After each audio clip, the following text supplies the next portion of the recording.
There are some contracts that are deemed unconscionable, which is basically just a fancy word for, we don't like that. You can't do that.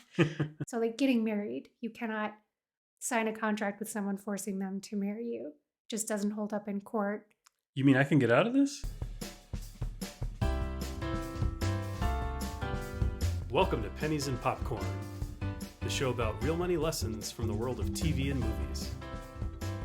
With your hosts, Carla Cash and Robert Davidson, a couple of personal finance geeks and movie lovers.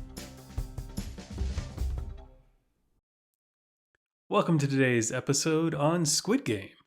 Or I suppose I should say season 1 of Squid Game, because there's a season 2 that's actually in the works. There is a season 2 in the works. Although, you know what I noticed? They put a trailer out for season 2, and all of the clips that are played in the trailer are from season 1. Well, sure. So they're a little behind the 8 ball, or maybe they're getting too far ahead of themselves. One of those two things. I don't think there was initially any sort of plan to do season 2. From what I read, Squid Game was a concept that the director came up with back like 10, 12 years ago and just couldn't find anybody to produce for him. He couldn't find any TV companies or movie companies that were interested in doing the production until Netflix came along and said, we want to improve our international offerings and movies that are made outside of the United States or the United Kingdom, I guess.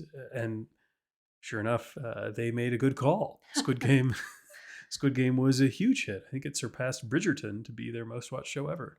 Yeah, number one show of Netflix of all time. I think, according to what I saw, it had at least 111 million viewers. So quite a few folks tuned in to watch some mayhem take place on screen. Yeah, I think it was released globally. They had big audiences all over the place.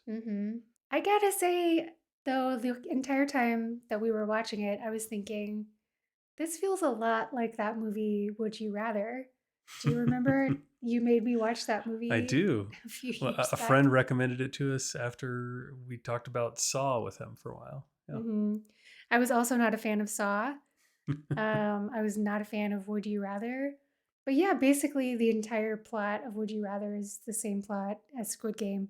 But Squid Game did a far better job with the whole plot than Would You Rather did. I thought Would You Rather made it totally clear up front that this was going to be really hard to win the money. Well, we're not doing an episode about Would You Rather, but I do remember one detail of that movie. Same basic plot premise.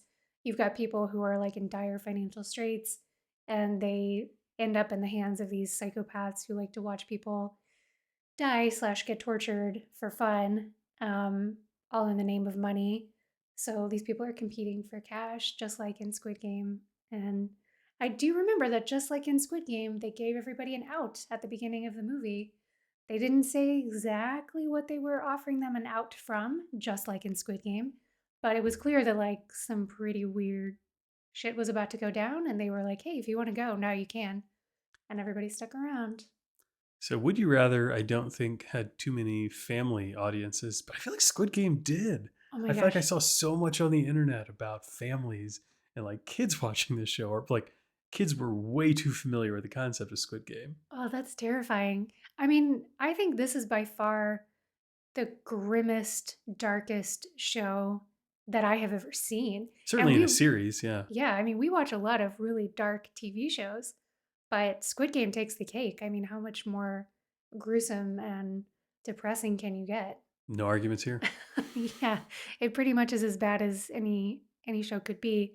So Squid Game is not the only recent Korean hit.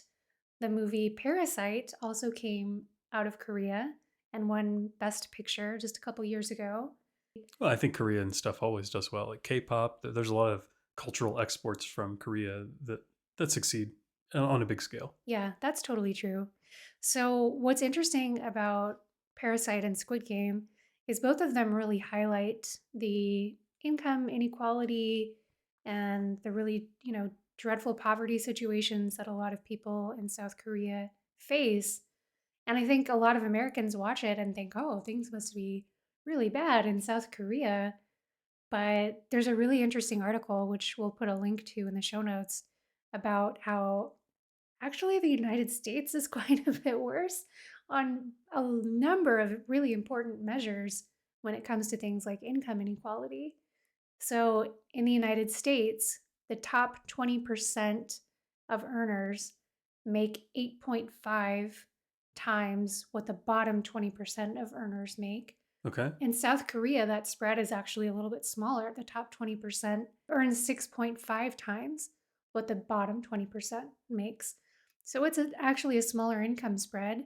South Korea actually provides more public assistance than the United States.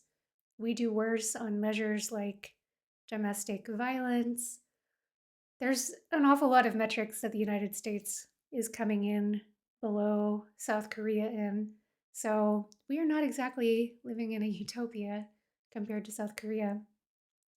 I'm curious, just on the low end of the scale, what that really looks like, and the high end as well, right? If it's a 8 times the difference in the United States on the top and 20th, top and bottom 20%, how much that's skewed by the upper echelon of the United States earners.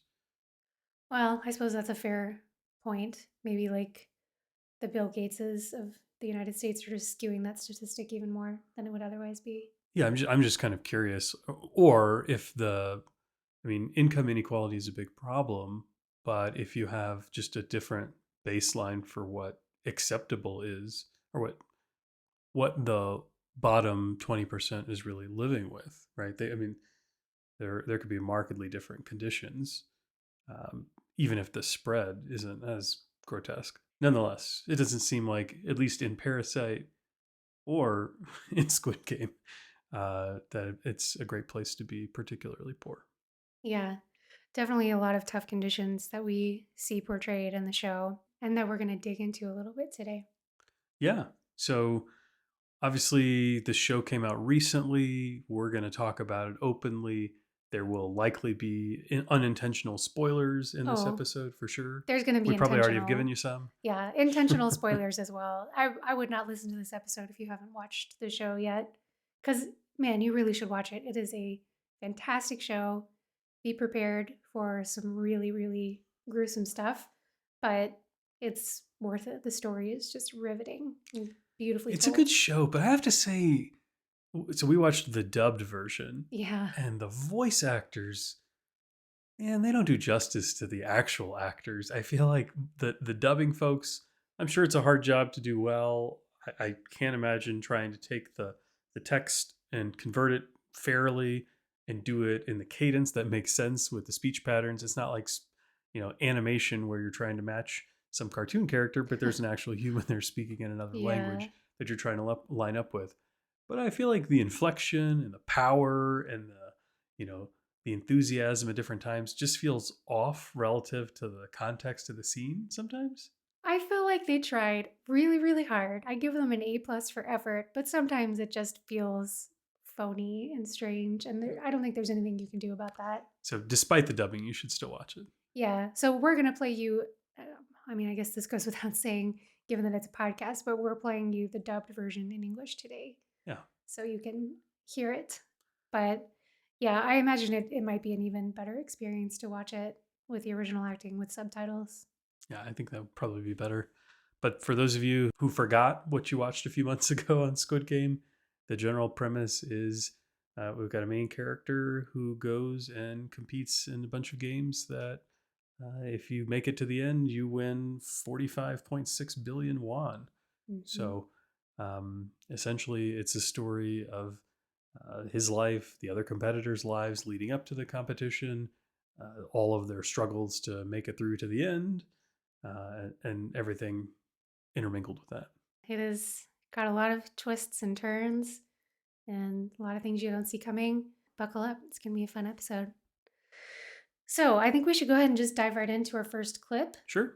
So this is from episode 1, where we see just kind of the setup of the characters. We have our main character, Seong Gi-hoon, and he works as a chauffeur, seemingly part-time. It's kind of unclear. And his mom works, it's not entirely clear, some kind of pretty difficult manual labor, that much is clear. And they're having a conversation in the morning as they're both kind of starting their day about the events that are to come that day. Guyong's birthday is today. And don't forget, go and get her something for dinner later. Well, I can't buy her a nice meal with this much. Times are tough. Guyong loves a fried chicken, you know. Go buy her some fried chicken. Just chicken, Mom? Don't you think I should get a present for her? Give me some more, huh? Oh, I'm broke. What are you talking about? I gave you everything I made chauffeuring. Oh, please, that petty change? Hey, we can't even pay your loan's monthly interest off with that. We can't do that now, and we barely spend anything. Oh. Let's use some when we have to. And will you stop working so much? Make sure you soak the dishes after you're done. You don't even make that much, plus you'll pull your back out. So, yeah, it's his daughter's birthday today. And what you can't tell from the clip maybe so clearly is he basically begged his mother for some money so that he could go treat his daughter for her birthday. She lives with her mom and her stepfather. Hmm. So, So, a lot of things that we can take away from this clip. One is, I think Guy's mother is very astutely pointing out that his daughter really just wants it's like something simple. She loves fried chicken. She would love to just, have a simple meal with her dad on her special day. And he's saying that's just not good enough. I've got to get her something. And I think the mom is probably right. We often just put onto children what we feel ourselves as adults of this like constant craving for material things. And a lot of times kids just want time with their parents more than anything. you're totally right, especially in this situation, right? She doesn't live with her dad. She doesn't get to see him all the time. He's absolutely projecting his own wants and desires, his own preferred vision of himself onto what she wants, and he wants to be able to do something nice and special. But he's a greedy son of a gun who's begging from his mother and trying to get more so that he can treat his daughter. But yeah, she definitely would be happy to just spend time with him. Anything that makes her feel special, that makes the day feel special, that makes it clear that he loves her and cares for her. Anything more than that is overkill. And I think all of us should probably remember that when we're thinking about what our kids want for their birthdays, especially when they're young. And she's not like a teenager or something. She's an elementary school kid. I don't think that the fanciest toy or anything like that really moves the needle in a lot of cases. And families who don't have the wherewithal or the resources to go spend it up and do a big thing really shouldn't. You don't need to throw a crazy party for your kid. They just want to feel special. Yeah, I think they could have had a really nice day together. And, that stress that he feels as a parent of not having enough money and being constantly worried about money, that is so obvious to kids. They pick up on that in a heartbeat. And I'm sure she would feel so much safer and more secure and less worry for her dad if she knew that he was just getting her something that he could comfortably afford and that he wasn't as stressed about the money. So in the clip, he seems mad that his mom is working. What's up with that? It's not like he has any real contribution to the family. He's borrowing money from her. Heck, he's been stealing from her, right? He goes and takes her ATM card and withdraws money as well. Hmm. What's the deal with him pushing back and having that sort of revulsion to her work ethic? I mean, she made him a fancy meal. She asked him to kindly soak the dishes before he leaves, Hmm. right? Like, why is he so mad that she's going to go work? I think it's kind of basic psychology. You see other people doing something that you should be doing, but you can't quite get yourself to do it. You resent them for it because they're doing something that you wish you had the wherewithal or the gumption or the resources or whatever it is to do. And I think that's exactly what's going on with him. He looks at her, she's doing what he needs to be doing, but he just can't find it within himself to pull that off. And so he's He's just got jealous and some angry. shame from all that. Hmm. Yeah, I think you're right. It's unfortunate because without his mom's support, I don't know what he'd be doing. Like, it'd be really terrible. Yeah. So we understand that he's working as a chauffeur, right? He tells us in the clip that he gives his mom everything that he earns working as a chauffeur. But I don't think we ever see him working as a chauffeur in the No, show. no, we only know that because of, you know, random conversations that exist. Yeah. We do know that at one point he did have a good job, and it's not surprising, right? It seems like his daughter's mother, his ex-wife, is a responsible, successful person, and things somehow spiraled out of control with them. He had a good job before. I think he worked in some sort of manufacturing plant Hmm. and got laid off. And then he decided to try to start some businesses. He started a couple of restaurants. Yeah. They were not as successful as he would have liked. And then I guess for a job now, he's a chauffeur, but it really doesn't seem like he's doing that. It's not like he has a black car company that he takes people around in. If anything, he's maybe a hired driver from time to time. But if you don't even own the vehicle, man, that's a tough gig to be super successful in. Yeah. So we really don't get to learn that much about exactly what his chauffeuring gig looks like or how much he might be able to earn from it. In fact, the day that we first meet him, we see that he's not actually going to work for the day. Instead, he is heading off to the gambling track.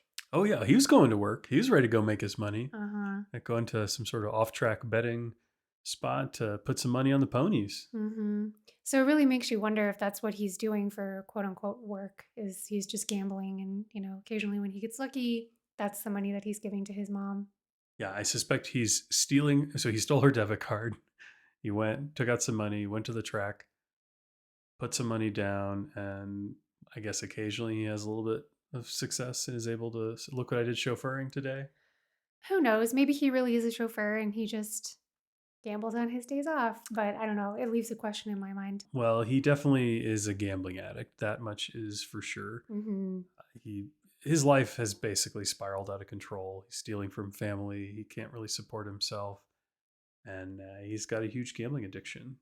In fact, he owes a bunch of money to some people, and he gets tracked down after a little bit of success at the racetrack by one of his creditors. Oh no! Don't do this! I don't want to die! Your blood was tasty. I think my boys and I should make a nice, delicious soup with it I'll tonight. pay you! I'll pay you! I mean it! I'll pay you! Jesus, guy. You'll make me feel sorry for you with all that crying. How do you know I was such a softie? Hey. Okay, wipe off your tears. Sign here, your fingerprint. If you don't pay it off by next month, I'll take one of your kidneys. And then, after that, I'll take one of your eyes, okay? You don't like it? No, I got it. Yeah, next month is good with me.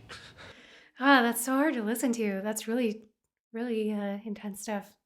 Yeah, so he's got some debt that his mom was talking about from his failed businesses, and I Mm-hmm. assume that's what she's talking about paying loan interest on. The debt with the guys who want his kidney or his eye.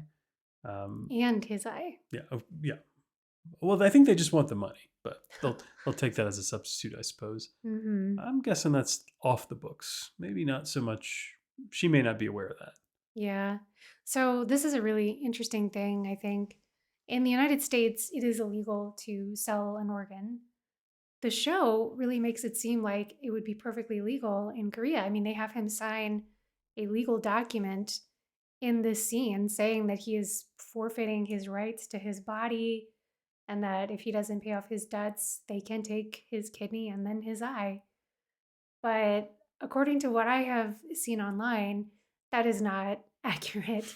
You cannot sell organs in Korea just like you can't here in the United States. So, is there a black market for it? I'm sure there is, but it's completely ridiculous to have him sign a contract saying that he's going to enter into the black market. So, I'm not going to get too deep in the weeds and the legal stuff here, but there are some contracts that are deemed unconscionable, which is basically just a fancy word for we don't like that. You can't do that. So basically, an unconscionable contract would be something that we just don't think it's right to force someone to do, even if they're being paid money for it or even if they agreed to it in the past. Like these are just things that you are allowed to change your mind on. So, like getting married, you cannot sign a contract with someone forcing them to marry you. just doesn't hold up in court. You mean I can get out of this? You can. I mean, basically anything illegal is going to be deemed an Right. unconscionable contract. You just cannot force someone to sign a contract saying that they will commit a crime or they'll help you commit a crime. There's all kinds of interesting examples of what makes an unconscionable contract, but selling an organ definitely falls under that umbrella.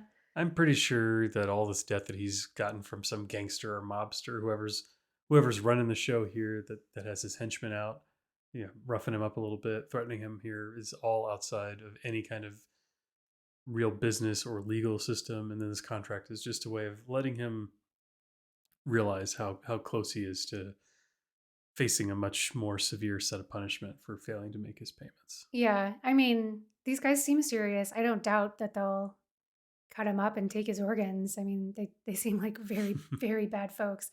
But to have him sign a contract just seems like total theater. Like that is not worth the paper that it's written on. It's completely ridiculous. Well, he So, didn't really sign anyway. He just gave a thumbprint, yeah. right, out of blood. Yeah. So gruesome and completely unhelpful. Just Well, not a good idea all around. I think it was a big part of sort of showcasing who he is, though, and what that day really looked like. Just how bad of a gambling addict he was, and how much Hmm. trouble he was in. Right, that took the tail end of it. He got robbed before the gangsters were able to go rough him up and threaten to take the money. And he went back to the teller who he had tipped after he got that big win at the Oh, horse yeah. race and just asked for the money back because he needed something, because he still needed to buy a gift for his daughter. Yeah, which I think the money he asked for back was maybe like $5 to $10. Like it was a really small amount, but that was all he had. Literally, like that was his money to take his daughter out for dinner, and just completely tugs at my heartstrings. It's rough Well, stuff. what was crazy is he took that little money that he got and he went to an arcade, right? He didn't Yes. go to a store to buy some nice, thoughtful trinket or, save it for dinner or anything like that. I think, in fact, he didn't eat, right? Like at dinner, he just had enough for her. And instead, he goes to one of those like claw machines, right? Where he's trying to get a toy out of the machine, but you're not guaranteed to get it. And he was actually pretty bad at it, wasn't he? Yeah, in fact, there was a little kid who came along and helped him out and helped like got him one of the toys Yeah. with his skills at the claw machine game because our hero just couldn't get it done. If your gambling addiction is so bad that you can't resist the temptation to use the claw machine to try to get a toy for your daughter, Hmm. wow, it's pretty rough. He is definitely in a bad way. He needs to get to a 12-step program or something along those lines as fast as humanly possible because he is really struggling with his gambling addiction. Yeah. And then we see it again after he has dinner with his daughter. He's in the train station, and some businessman looking person comes up to him and wants to play a little game. He has a little bit of a game of slaps, right? I don't know what the name of the game was, but basically it was you take turns, and the main character seems like he thinks he's going to win. It's some sort of contest, and they're playing for 100,000 won, something like that. Which is about $83. Yeah. So if he went first, he hopefully could do what he needed to do to win, get the money, and then if he lost when it was the other person's turn, at least he could pay him from the winnings and net it out. But it was kind of weird, right? You don't have some random stranger walk up to you at a train station and say, "Hey, let's do this gambling thing." That's pretty uncommon.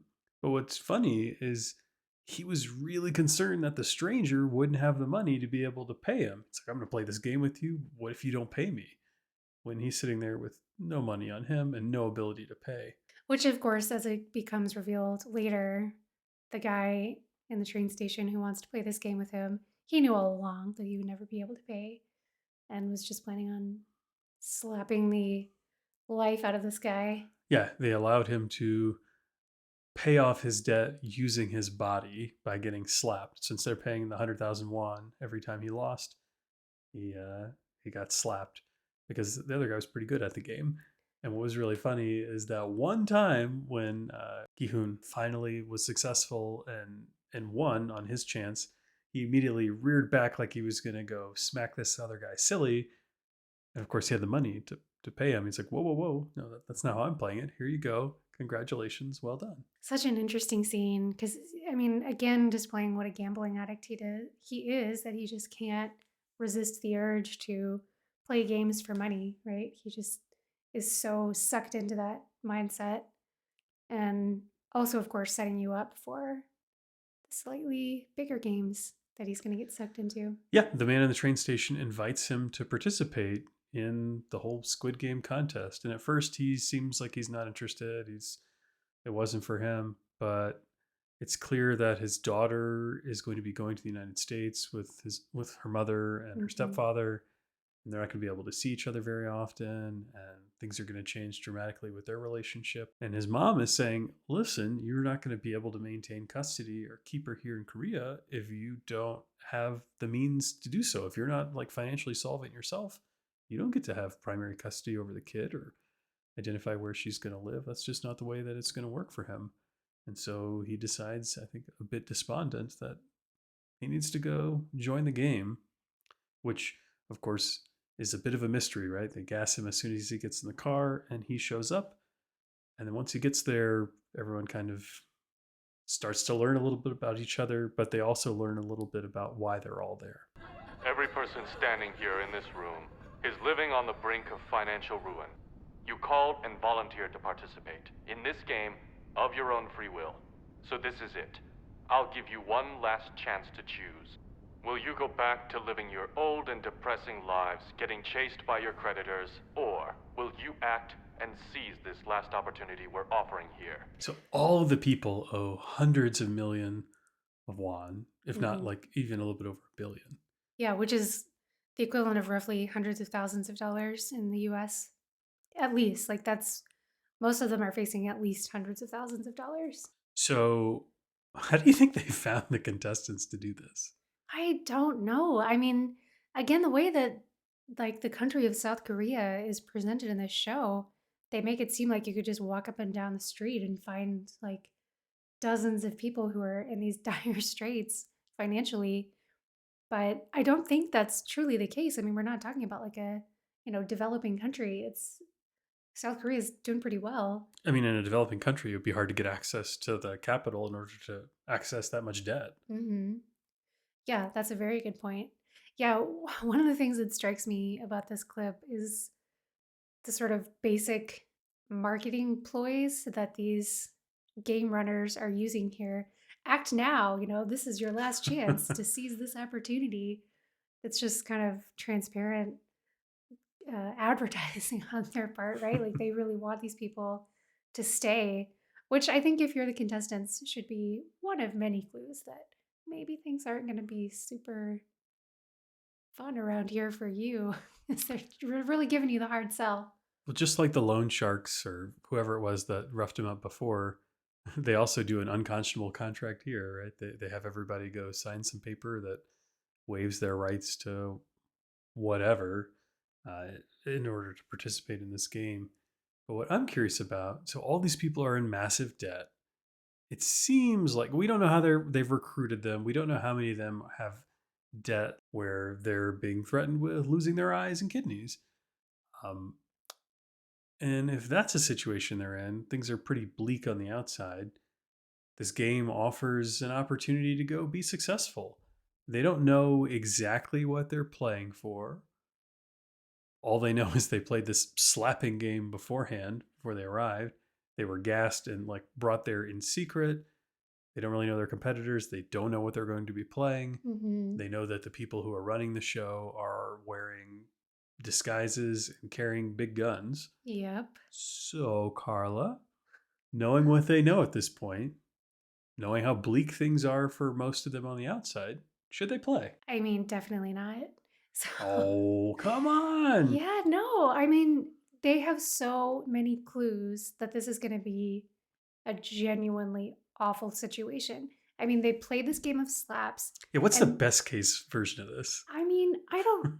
Yeah, that's such a great question. I don't see how it could possibly go well. You play this game of slaps.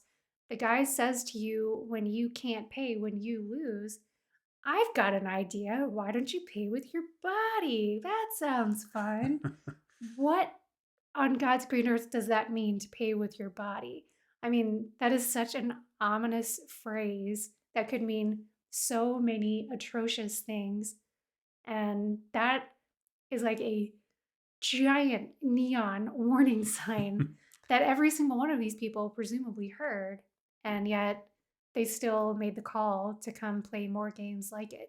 Yeah, I all mean, 456 of them decide to participate. yeah, like you have to know that pay with your body could get a lot worse than a slap in the face. You have to know that. I mean, Do what you planet are you from? Have you never seen any movie? I mean, I know we talked about Would You Rather, and that was not exactly a smash hit. I'm sure most people have not seen it. P.S. If you haven't, don't. It's terrible. But, like, yeah, I mean, what kind of a rock do you have to be living under in order to not have some really dark guesses as to what pay with your body means? I mean, it would surprise me if it meant death. It would not surprise me if it meant death. I think if I were in their shoes, I probably would have interpreted it as like things could get pretty vicious. My body could be permanently, I don't know if disfigured is the right word, but I could experience damage that I cannot recover from. But at the same time, probably not damage in the sense like they're going to cut off an arm or I don't I'm going know. to be We in a wheelchair already for the rest of my life. we already know that apparently there's like a big black market for organs. So at the very least, I'm going to be thinking, they might take my organs from me. So, I mean, that's what you're already facing with your creditors, but at least on the outside, you know what to expect. Maybe you have at least some hope of going to the police and saying, "Hey, these people are illegally threatening to take my organs from me," filing for bankruptcy, relocating. I mean, there are so many more options than I think you're being too optimistic about your ability to escape your debts. I think this isn't the 1800s where you can go move to some other town, and there's only word of mouth out there for where you might be. It's modern time. Everybody's got their smartphone. Everybody's got, government records for payroll and all sorts of things. I realize, yeah. there are ways around that. There are immigrants in the United States who aren't here inside the bounds of the laws, and there are employers out there willing to keep them off the books and help them stay under the radar. And work and pay their taxes, which by the way, most illegal immigrants do. Fun fact. Interesting. Mhm. Um, but I think it's harder than you're making it sound to go live under the radar and escape the mob, the guy who loaned you a bunch of money and wants to, you know, kill you if you don't pay. I'm not trying to be too You Pollyanna-ish just and gotta play a say game, that just a little things are game. things are great on the outside for these folks. I understand they're in pretty bad situations, but pay with your body. They gassed me to take me to this location. I don't get to see their faces. They are clearly about to do something horrible and illegal to me. They're just gonna make Full you. stop. They're just gonna make you play a little game of red light, green light. Yeah, they are. And red light, green light does not go well for like 255 human beings. Yeah, but most of those people stopped trying to play the right way. They decided to run away and quit. Yeah. I mean, most of Yeah. those 255 weren't people who couldn't manage to only go on green light. I Hmm. think there are people who panicked and ran away on red light. Yeah. So, takeaway here is that Robert is a monster and wants people to participate in these horrible games. No. I think they learned a lot in the red light, green light game. They saw people die, and I thought it was very appropriate when there were 201 contestants remaining after that game for them to stop, pause, and think about their situation. A total of 255 players were eliminated during the first game. 100 million won is at stake per player. Therefore, 25.5 billion won of prize money has been accumulated so far. If you wish to give up on playing, the 25.5 billion won will be sent to the bereaved families of the late players, 100 million won each. However, you will all return home empty-handed. Sir? So then, if we can complete all 6 games, How much do we get? Since there were 456 players, the total prize money is 45.6 billion won. And with that, we will now begin the voting.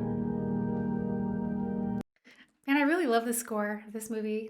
The music is well done. It's pretty basic synthesizer stuff, but it's really It sets the haunting and tone. beautiful. Yeah. So 45.6 billion won, just real quick, the conversion rate of that to American dollars is about 38.1 million. Let's just call it 38. Okay. I mean, is the 0.1 million going to change your mind? Would you play for 38.2 but not 38.1? Oh, definitely. The point one is what does it. So, but really, is there a sum of money that the game master could be willing to pay you? Presumably, you'll be splitting this with all the other winners. But like, let's imagine that you don't have to split it. Is there an amount of money that they could guarantee you that would make it worth playing? Well, so really quickly, the vote that he's referring to there is part of this quote unquote contract that these people signed, is that if at any time a majority of the players want to go home, they go home. And so after the red light, green light game where 255 people get killed, because eliminated is their fun little euphemism for murdered. After 255 people die in the game, everyone's like, okay, let's hit the brakes here and take this vote and to see whether a majority of people Should want to we go keep home playing? or not. So would I vote yes or no? Is there a sum of money that could entice me to vote to keep going? Well, hold on. I think you have a duty to vote no, no matter how much money is on the line, because they also say if at any point a majority of the players want to rejoin, they will, and will restart with those players. So I think everybody kind of has a responsibility. It's pretty unconscionable not to vote no and allow anybody who's decided now that you know more that playing this game is not right. And so it's pretty terrible that they get the chance to exit the facility by one vote. Right? It's 101 for no, I don't want to continue, to 100 yes. Mm-hmm. So I think any reasonable, kind-hearted person who is not an awful, terrible person who wants the deaths of more people on their head has to vote no, and then you can all, whoever wants to come back can vote to come back. Yeah. So I mean, forget the voting. What I'm trying to say is there an amount of money that would make you be interested in playing? well, I definitely agree with you that you have a moral duty to vote no. But setting that aside, is there some that I would play for? No, there definitely isn't. We're so lucky we have such a happy, fulfilled life. I wouldn't risk it for anything. That's basically would be me saying, my life is so miserable that I would rather die than continue living this life. I only want to keep going if I at least have a chance at living some super crazy multi millionaire lifestyle. It's either that or death for me. And that is so far from reality.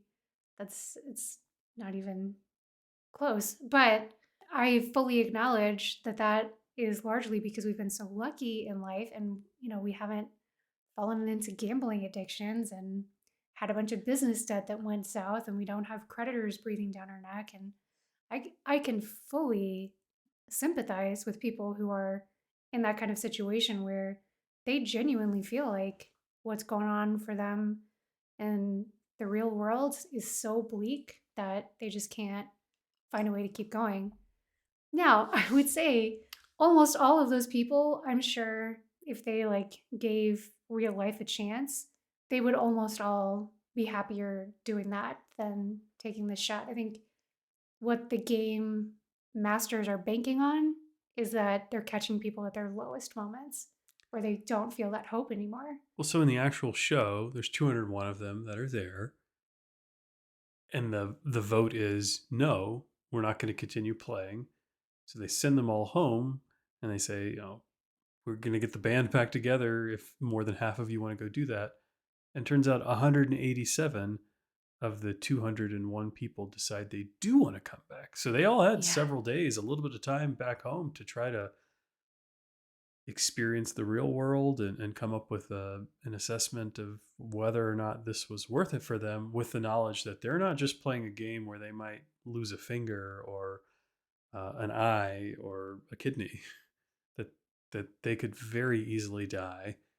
I think they probably all have the impression that these games are games of them versus a game master, and it's a game of skill, less so about luck.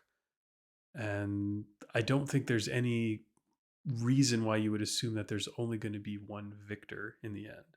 If you know that that's the case, holy cow, it's insane. Okay. I feel like this is a major plot hole in the whole story arc. So they say, the game masters say there's 45.6 billion won at stake. That's the total prize money. Yeah. And no one raises their hand and says, excuse me, how many winners are there going to be? And if there are multiple winners, How much are of we that goes to first place? splitting? What does second place get? Yeah, there's no questioning of that at all. But surely they are all thinking that there can be multiple winners, right? There's no way that you would go back, that 187 people would go back knowing that it was a 1 in 187 chance of getting the prize money. Yeah, And that would be absurd. 186 out of 187 chance of dying. Like there's no way they would have gone back, and there's also no way that no one would have thought to ask that question. Out of 201 people that are in the room when they make the announcement of what the total prize money is, not one of 201 people is like, hang on a second, you guys seem a little sketchy, and you haven't exactly been straight with us so far. I'm going to need you to be straight with me about this. That just seems completely unrealistic to me, that everyone's just taking that on faith that there can be a bunch of winners. I don't argue with that at all. And shame on them for not asking those questions, because it was a total bait and switch, right? You start with game one, red light, green light, total skill game, right? There's no luck involved here, except unless somebody like falls into you and knocks you down, which is a real risk. But generally speaking, this is a skill game, right? They say go, you go. They say stop, you stop. You have to anticipate. You have to be prepared to stop on a dime and not move and jostle just a little bit too much. Otherwise, you die. The second game, same sort of thing. There's a little bit of luck based on which shape you get. It's the cookie game. Yeah. Game two, you have to cut out a shape from this sugar cookie. And some of the shapes are really simple and straightforward, and others are very complicated. You only have a little bit of time. And if you break this brittle cookie, well, they shoot you on the spot. If you fail to finish in time, they shoot you on the spot. But this game is also a skill game, right? It's you versus the game master. You versus the cookie. Basically, it's not you versus an opponent. It's not some sort of zero sum, I win, you lose situation. Like theoretically, all of the contestants could be successful. Yeah. It's really about you and your performance with your given task. But then you move to game three, which is Tug of War, and half of the people live and half of the people die. Yep. And at least in Tug of War, it's still a skill game. I mean, you have to choose your team, and you don't know what your team is going to be playing for. It's still a skill game. And game four is marbles. And you have to do something with the marbles. You and an opponent get to decide what it's going to be, and it's still a skill game. But then where it all falls apart and seems horrible and completely unfair. This is the part where it seems horrible to you? Yeah, everything else is totally fair. Everything else is fine. I'm no issues with anything else up until this point. Guys, if you're worried about me, you should be. Yeah. Well, we won't have as many games in our Squid Game. Don't worry. In game five, they have to cross this glass bridge, and some of the glass is strong enough to hold the weight of people, and some of it isn't. And it's just total dumb luck where you are in the draw of people about your chances of making it across. And even when you're up there, it's not a skill game. Yes, there was one person who was able to use the refraction of the light off of the glass and make it a skill game. And as soon as he was able to do that, and it was obvious to the bettors and the weirdo rich people who were financing and participating in this game from the other side, they turned off the lights and took away his ability to make it a skill game. This thing was supposed to be pure random chance, or I guess bullying and refusing to participate and forcing somebody else to take the dangerous chance ahead of you. It's ridiculous. You start from red light, green light, pure skill, and you move to that, which is just random. It seems unfair. So I was really disappointed in those game masters for that. That is the one and only thing you didn't like about them. That's good to Um, know. So let's jump forward a little bit. So we've been kind of slowly working our way through the games and the episodes, and we're gonna jump now to kind of the big reveal at the end. So if you haven't made it all the way to the end of the Squid Game, you should tune out now because we are about to give an even bigger spoiler than all the ones we've given so far. Which I have to brag a little bit and say totally saw this twist coming, she like did. way, way, way early in the show. So there's a very elderly man who is playing the game along with the other 455 contestants. And the whole time, I don't know, there's just something a little fishy about this guy, I think. And turns out there definitely is. Uh, so he gets eliminated during the marbles game, but the camera cuts away before we actually see him get shot. We hear the gunshot, but we don't see it. And that is because he is not actually getting killed. He is one of the game masters. He's like pretty much the mastermind behind this whole enterprise of Squid Game. So, not too long after the game has ended and our hero has survived and been named the sole winner, took home $38 million, he gets a message from the old man saying, "Hey, come see me. I want to chat." So, Well, Carla, you can keep bragging. You were right. And she's not lying. She definitely called it really, really early. You're like, I think there's something fishy about that guy. And you made an official prediction. You put yourself out there and you were right. I did. I put it all on the line. And sometimes, I mean, maybe I am a It was your gambler at Squid heart. Game. Yeah, I was willing to put it all out there. So this discussion between the old man and the winner of Squid Game, I think, is really, really fascinating because he's basically explaining why they did this. Because of course, that's the question that we all have for the old man, including the hero of the story. So let's take a listen to what he has to say. If you have too much money, then it doesn't matter what you buy or eat or drink or whatever. Everything. Well, it all gets boring. All of my clients started to eventually say the exact same things whenever we talked. Everybody felt that there was no joy in their lives anymore. And so, we decided to get together. We did a little bit of thinking. What could we all do to finally have some fun? Some fun? You put us through all of that so you could have fun? The way he says that is so creepy. Well, Oh, I mean, it just gets me. it's the dubbing actor. Who knows if that was how it was supposed to be said? Yeah, it just comes across as really scary.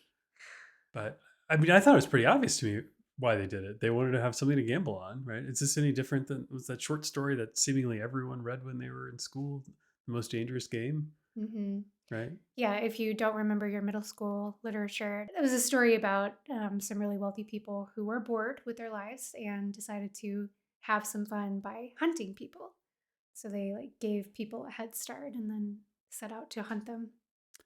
Yeah, I mean, I think this is something that has existed for a very long time. Well, I mean, look at Rome, right? Yeah. We visited the Colosseum and they tell you about all the incredibly horrible things that happened there just so people could have some fun. Yeah, a little bit, just a little entertainment, no big deal. hmm Nobody got hurt. Yeah. They don't sign contracts. Yeah. I mean, I have some qualms about some modern day sports that are so dangerous to the participants that it really kind of borders on it. I mean, it's not as gory and dramatic as what we saw in Rome during the Colosseum days and what we see in Squid Game, but it isn't entirely unrelated either. We like to see big crashes and see people perform incredible feats of strength, even if that means performing those feats of strength against their human opponent. So it's a little bit of a ethical question mark, I think. So I think the point that the old man was making about being bored is something that people of all walks of life struggle with, right? He's talking Mhm. about a concept that I've heard referred to before. It's like the hedonic treadmill, Yeah. right? You experience something new and different, and it's exciting and it's fun. And then at some point, you get kind of complacent about it, and it isn't that interesting. And you need to go to the next level up. You need to go to the newest show, or travel to the next fanciest place, or stay in the next better hotel, or eat at the top restaurant. That 1 star Michelin restaurant isn't good enough. You need to go somewhere where you can go to a 3 star Michelin restaurant. And eventually you've eaten at like most of the 3-star Michelin restaurants, and then people get themselves into a situation where they just can't find the joy in anything anymore because they've literally seen it all, they've literally done it all, or at least they feel like they have. And the things that you can buy, I think, can only bring you so much joy. So they start bumping up against that wall and feeling like, but I thought there was going to be more than this. I thought it would be more exciting than I this. thought my 200, once I got my 350-foot yacht to replace my 200-foot yacht, everything was going to be better. It wasn't. Hmm. Yeah, I mean, it sounds so completely ridiculous, but I think there is a lot of truth to it that people who just experience the best things that life has to offer on a constant basis start to feel this kind of malaise and frustration that there isn't some other level to go to in life. I think people experience that on like a normal scale too, right? The whatever is a big reach for you, when you get to experience something that's special and unique, and that really was an uncommon experience for you, and you go back to your normal life, and you feel like you need to one up your last really unique experience in a way Hmm. that is impossible to do in a lot of cases. For the uber wealthy, it's because there isn't a practical way to do it. For the normal folks, there just isn't an affordable way to do it. Yeah, well, and I think it's because people are trying to fill a sort of emotional hole with things that just cannot fill an emotional hole. So you aren't feeling attractive and you go and you buy like a new outfit or some new makeup or get a new hairdo. And then eventually the thrill of that fades away and you think, well, let me try another outfit. Maybe that just wasn't the one. Like people are looking for some sort of actual item that's going to fill their soul in some kind of meaningful way, or even an experience like dining at a restaurant or sailing on a super yacht. Like it can be thrilling and wonderful, but it's also not deeply fulfilling. So I think people just end up trying to win this pie eating contest where the prize is more pie, and it gets dull and frustrating, and eventually you're just full of the pie and you can't enjoy it anymore. So I think, So as you say, I think a lot of rich people are able to sort of diversify their interests and manage that a bit. But if you were a world class person at, I don't know, stock trading or running one kind of business, there's an opportunity for you to go get involved in something else that is maybe harder to be successful in, or that like you feel like you've made it if you're able to cross over, right? Maybe you're going to become a sports franchise owner, or you're going to be a movie producer, or you're going to take your money and you used to do like major construction projects, but now you're going to try to run a global food empire. I don't know what people want to do, but I think there's ways, in addition to the really obvious one of philanthropy, where you could take your money and still stay excited and challenged without resorting to running a Squid Game. yeah. So for me, I think the answer to this kind of problem that the old man is describing is to find something that really challenges you and that's like a meaty, kind of difficult problem that you can sink your teeth into and really just kind of lose yourself in, right? It's that state of flow that people talk about when you are just completely absorbed in achieving something. It feels so, so good. It's like the pinnacle of the human experience, I think. And that I think is the thing that probably this guy and a lot of other people in real life are missing.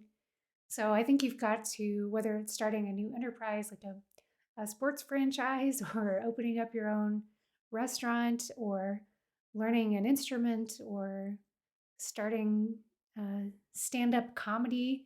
I mean, whatever it is that feels like a big challenge, but that's something that's really enticing to you, I think you've got to try to tackle things like that because those are where you're really going to get fulfillment and have that feeling of losing yourself, which is really what fun is. So, Yeah, can't argue with that at all. yeah, this guy needs to take up an instrument or something. Stop murdering people. Absolute insanity. Well, I think the uber wealthy today have all given us their own form of warnings, whether it's Bill Gates or Warren Buffett or whoever, that exactly what you're saying, right? They're doing different things with their money, and I think we should all listen. That aspiring to get to the top, it's the journey, it's not the destination. Yeah, so many famous people who have really made it big financially and with fame, they all say, I thought when I got here it was going to be this like amazing nirvana, and I got here and it isn't. Like, listen to me, guys. I'm telling you, it isn't. You need to figure out some way to make yourself happy besides just wanting to be here because once you get here, it's not as amazing as you think. You're just going to be bored and have to resort to creating a game that doesn't work out for most of the contestants. Yeah. There were 15 winners, right? There were the 14 people who walked away and didn't come back. The 14 out of the 201 who didn't Yeah. return, plus the one big winner at the end. So I would count myself a winner if I didn't have to go back to Squid Game, if I just Yeah. survived red light, green light, and got out after that. exactly. Yeah. So Yeah. I think we can tie this back to the financial independence movement a little bit too, because so many people think of, their magic number of financial independence as like this mountain that they're climbing. And I think it's exactly the same thing as what, famous actors will tell you. When you get to that point, it is not the be all end all. Like, you are not suddenly going to live in a land of sunshine and rainbows. reaching a goal doesn't change your life. It just means you reached a goal. So if I had to sum up a takeaway from Squid Game, I think it would be just ask a few more questions when you decide to play a game that's for high stakes. Ask lots of questions if someone tells you that you're going to be paying with your body. Also, be very wary of like last minute urgent marketing please. Like, act now.